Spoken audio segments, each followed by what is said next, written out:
So in this lecture we are going to study about what are constructors in Java, right? So constructor are just used to initialize.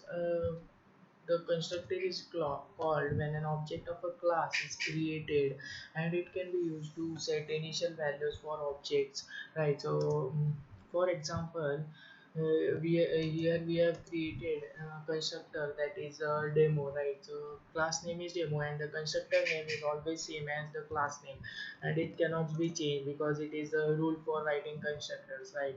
So here we have created integer x, right? And we have assigned x value 5. So let's see, yeah, in the main method how we can execute a constructor by manually, right? So let's call a constructor. Suppose we have to create an object of a class, right? So demo b is equal to new demo class name, and then semicolon, and then we will call it b dot.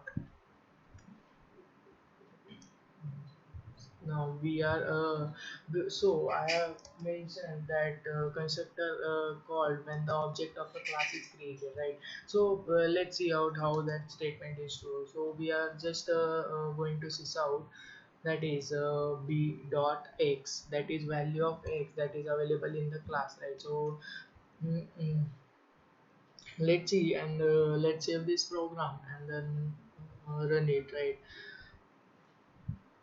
If we run this program, then we are getting 5, right? So the program has been successfully executed and the value is changed without calling a method or a function. It is called as constructor. Note that the constructor, it cannot have a return type, but constructor can be parameterized, right? As you can see here, object of a class is created, and when this is the time when constructor is called.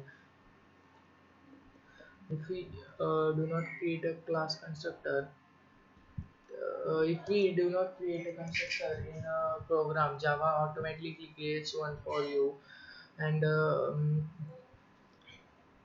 we can also give parameterized constructor, and I will just show you it by, and then we have to pass some parameters to this. This is showing some error, and x is equals to y, and then let's see what's the parameter then we have passed 10. So let's see how it is displayed. Now it is successfully executed, that parameterized constructor. As you can know, there are many number of parameters you can take for a constructor, right? So that's it for this lecture, and this is the constructor, right? So I hope you will practice this exam.